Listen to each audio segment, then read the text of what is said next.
What's up, you guys? So I just wanted to give you an update on what I got going on, which is a lot. As you can see by the mess in the garage here, we've got a 2016 Corvette here. Had a problem with a torque tube.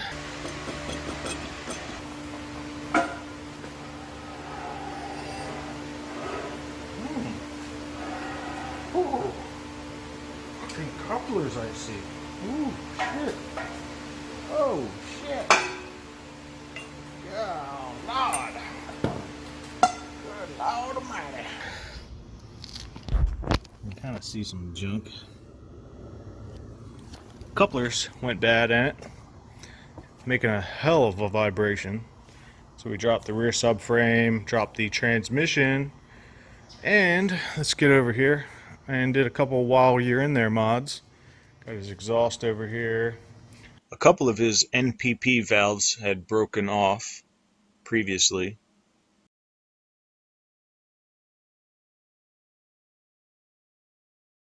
They were just dangling underneath the car when I took it apart. We got a Z06 torque tube to go in it. I would probably like to see some solid couplers, but that might be coming soon. We've got the Fore Innovations fuel pump upgrade, as well as Dash 8 line. Now, they use their own proprietary hoses and fittings. I checked them against some Mahles, and the Earl's fittings aren't the same taper, so I'm not sure if they would work. But basically, overall, the kit was pretty nice. I had the fuel tank just temporarily held up in there. We got the dual pump kit for this particular car. I don't know if you can even see. Well, there's all the wires. I got a wire in my pigtail. They do give you a connector. You can kind of see the top of the fuel bucket right in there. Fore Innovations wants you to run your fuel lines down that rocker panel right there. However, if you get into an accident, I think you're going to pull a Paul wall, and you know, you might just set yourself on fire trying to get out of this thing. So I would like to minimize the footprint of exposure to fuel lines. So I had to basically work with the fittings that they came with. We got 145, or actually it was about a 90, a little more than a 90, and then a straight Dash 8 fitting coming off of the pump. Unfortunately, I wish I had a couple of those, maybe 100-degree, 120s, I guess.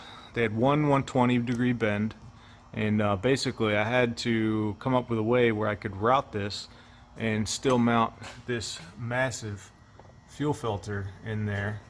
So I have crazy little contraption. Basically, fuel comes out of the top there from the pump into the filter, runs back down, back up through this little portal here, and crosses over the tank and out at the factory fuel line location. Now, the return basically goes in through the factory fuel line location. However, since I don't have any 180s, I had to bring it up where the filler neck is, back around, and then into the straight shot back into the return. Now, that was kind of a pain in the ass, but that's what we had to do.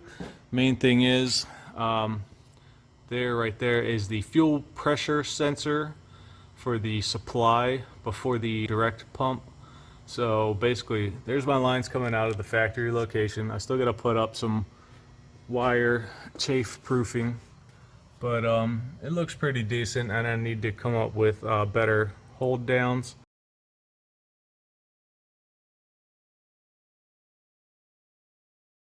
We got our wires, we've got everything pretty much held up with the stock studs that the original fuel line was held in by. And if we trace it all the way up here, you can see it goes all the way up through the front, up the firewall, nice and tight, and it goes up into the engine bay. So we go into the engine bay. This is a Z51 C7. And inside the engine bay, they give you this little T block here, which is a little ugly, but gets the job done. Basically, the fuel supply comes in from behind the firewall, up here, tees into the direct port fuel intake, right before the direct port, or the direct port injection pump, and continues over. So this is the first fuel line, and then it goes into the regulator. Has a nice regulator, you know, standard 1/8 inch MPT gauge. It has, I believe it is a boost referenced regulator. However, obviously it comes with a little brass filter when you're not running boost. Also has a plug. All the O-rings, all the fittings that basically go into a block of CNC aluminum are O-ringed, so that's nice. I would have liked to have more 120 degrees or 180s just to try to clean this up, but in order to keep this line free flowing, I really had to kick it out a little bit. But it works. It'll get the job done. The return basically comes down here, tucks underneath the washer bottle, goes through the E85 flex fuel sensor here. Now, this flex fuel sensor really is kind of a bottleneck in the return. So, you know, I don't think, we're not going to be running both pumps all the time. We're going to be running, there's actually two different pumps. One is a 265 and the other one is a 280. The kit basically, I believe, was ordered with like a 265 and it came with a 280, so that's fine. Secondary pump is a little bigger than what we got originally, but yeah, that's pretty much what we're looking at as far as the underhood. And also we got a boost switch, so when you come up on boost, this will close the switch. So basically you run power to one terminal and then you run the other line back into the fuel pump controller, which I have not installed yet. I'll show you that in a minute. There is the original fuel pump. One thing to note on these C7 fuel pumps, they are a little nicer set up than the C6 stuff. The C6 stuff, where it has the return, it's basically a plastic line where it comes out of the crossover and you just aim it into the bucket. It's got a little retainer, but you know, it's a pain to hold that up while you're sliding the pump back in. But this new stuff, you know, it's got just actual connections that go into the pump and one underneath, so it's a lot easier to hook up once it's in the tank, so that's nice. Only downside is taking all this crap out is a lot harder than on a C6. Obviously you got a lot more components back here, and the brake lines, you might want to crack the brake line loose, but I actually just disconnected the line and pulled it off to the side so I didn't have to. But yeah, these are kind of a pain in the ass actually, and you may have noticed that I had to take the rear bumper off. Also putting a stall converter in this baby. So here is the electrical kit that the kit came with for the dual pump. This controller is actually a 3-pump controller, and everything's nice on the machining. Everything that they make in billet is really nice. They even laser etched all the instructions basically on the part. You got battery power. Here is the remote 2 and remote 1. You got pump 1 and pump 2, also pump 3, so you can wire in the pump 2 and pump, what is this, remote pump 2, remote pump 1. So yeah, I have to look at it. But yeah, you can run all the pumps in stages. You got wire harnesses on the exterior of the car to plug into the map sensor switch. Then you also have a single wire for, I guess we could say this for pump 3, but it has a joined dual wire, really heavy gauge stuff. Nice little weather pack connector.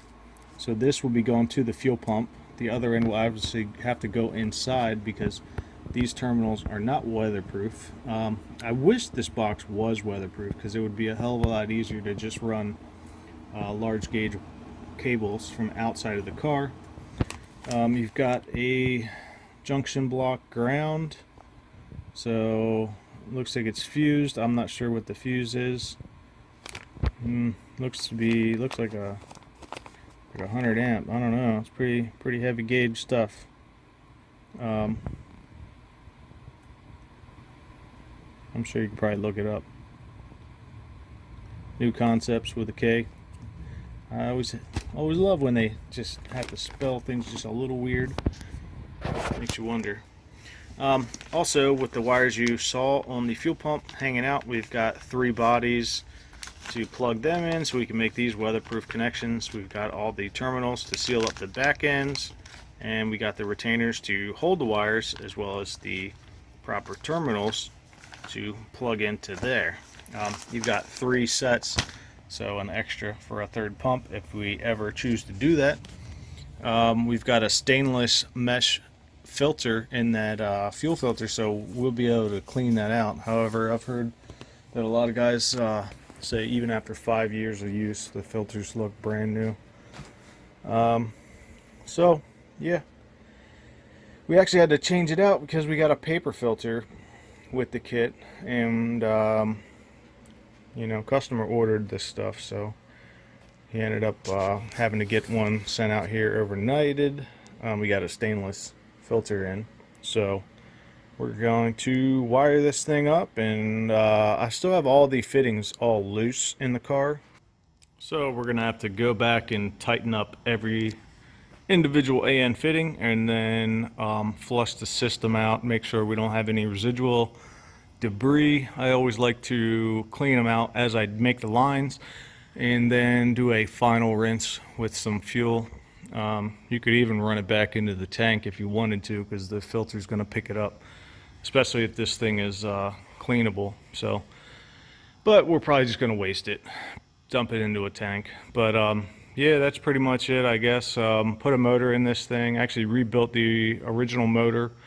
It's got Texas Speed CNC port heads, Texas Speed variable valve timing cam. I think it's their SV1 cam. Put out about 520 to the wheel on a dyno through an A8, which is pretty good, especially for a more of a tame cam. It's got a little chop to it. Sounds great. Runs great. All the crazy electronics. Got the sport seats in it. I don't know if you can see, it's kind of dark in there, but yeah, pretty cool car. So we'll get this thing wrapped up and maybe take a test drive in a future video. So a lot of work. We'll get this thing back together.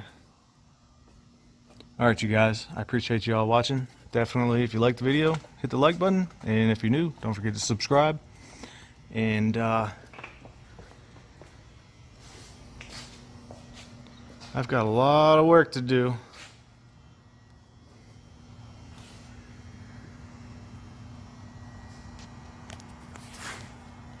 Oh yeah, we got something on that car too.